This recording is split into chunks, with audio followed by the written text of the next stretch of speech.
Salve, salve, Dev, tudo bom com vocês? Pedro Zuin na área, e agora nós chegamos então na nossa última aula desse segundo módulo, né, de MongoDB, beleza? Então aqui nesse módulo, nessa aula, basicamente nós vamos utilizar o Compass, né, para ver todas as operações na qual nós passamos ainda no decorrer das aulas, beleza?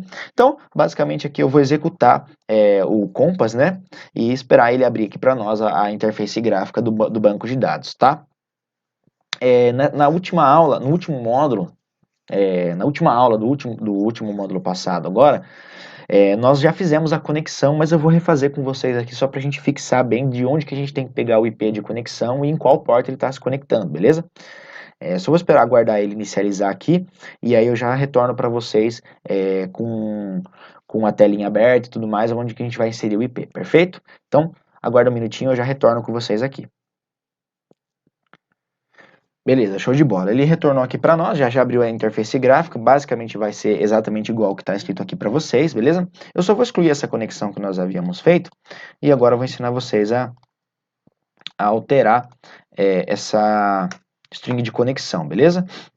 Agora eu vou, opa, deixa eu só confirmar aqui, beleza, perfeito. O seu vai estar basicamente assim para vocês, né? Ele não vai conseguir conectar, na verdade ele conectou aqui, mas não era para ter conectado porque ele puxou a conexão antiga, beleza?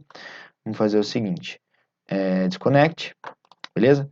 Vou excluir essa conexão aqui, editar, vou confirmar. Então, basicamente ele vai estar dando um exemplo aqui para vocês, né, de como é feita essa conexão, como que essa conexão é puxada, e agora eu vou mostrar para vocês de onde que nós pegamos essa conexão, essa URL aí do Mongo, né? Basicamente a gente vai entrar em arquivos de programas, MongoDB, server 4.4, bin, executar o mongo.txt, que é o shell que nós estamos utilizando. Então aqui nós podemos ver, então, Connecting to MongoDB 127.0.0.1, IP padrão da máquina, localhost, tá? Com a porta 27017. Vou copiar essa URL aqui, tá? Vou fechar essa pasta, vou colar essa URL aqui, só vou tirar a última barra aí para a gente poder se conectar. Vou dar um connect. Beleza, como nós estamos em localhost, aqui no caso, nós utilizamos, né, somente a URL local. Mas nós podemos já detectar então aqui o banco de dados módulo 1, a collection clientes, beleza?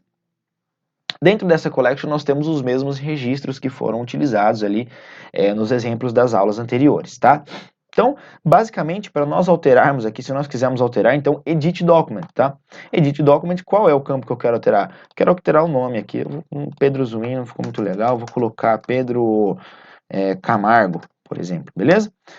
Aí ó, ele vai informar já para nós qual a linha que foi alterada. Se nós quisermos alterar outros registros, por exemplo, idade eu vou colocar 47 anos, altura eu vou colocar 1,96 m, beleza?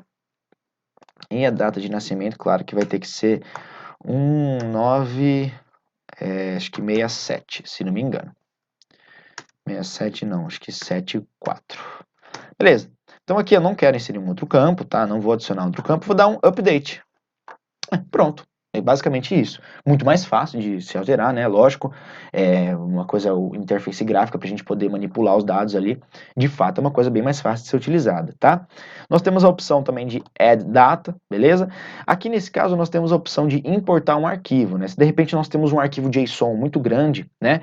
No qual nós salvamos ali um backup de um banco de dados antigo, da nossa base de dados, que geralmente é feito mensalmente, né? Nos bancos de dados utilizando estrutura do tipo da documentação, né, no caso, bancos não relacionais geralmente trabalham com documentos e não com linhas e colunas, tá? Bom, basicamente então a gente pode importar um arquivo, né? A gente tem a opção de importar o arquivo JSON ali para ele criar a collection, já fazer tudo esse esquema para nós, ou nós podemos inserir um documento aleatório, tá? Esse documento ele pode ser via lista ou ele pode ser via linha de código. Eu particularmente prefiro a linha de código, tá? Porque eu gosto muito de praticar tanto o JSON quanto a inserção no banco de dados, eu gosto de praticar bastante via linha de código, tá?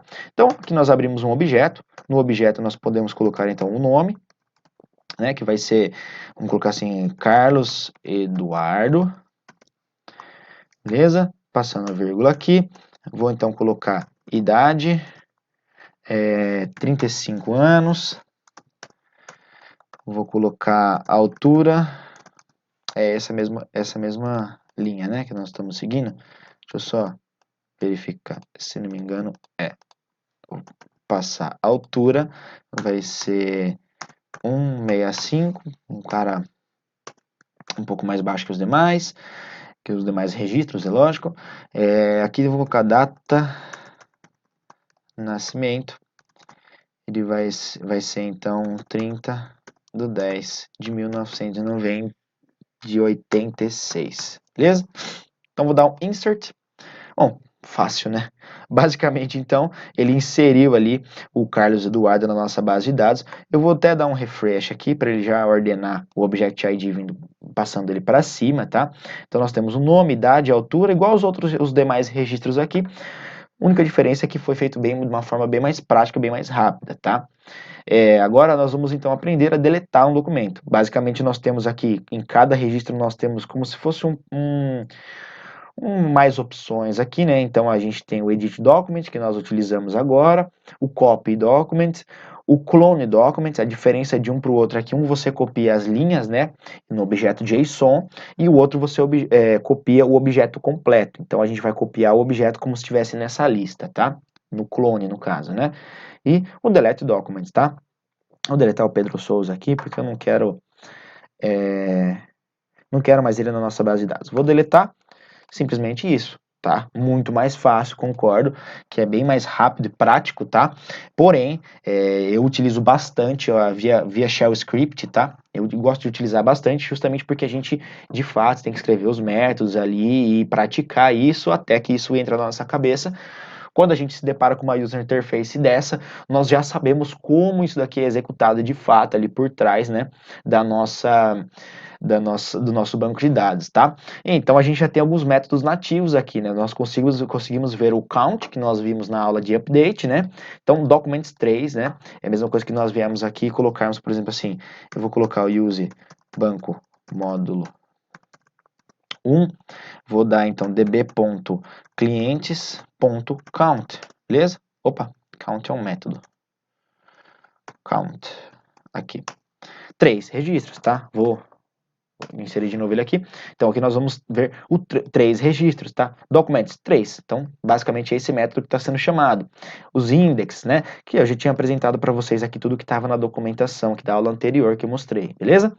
Bom, aqui nós chegamos no final do segundo módulo, acho que basicamente aí o modo intermediário do Mongo aí, sendo da introdução, é claro, né? Temos muita coisa para estudar, muita coisa para ver em relação a bancos de dados não relacionais, justamente porque é um assunto novo na tecnologia, não é uma coisa muito antiga que vem já de muitos anos, é uma tecnologia que foi criada ali em meados de 2012, 2013, tá?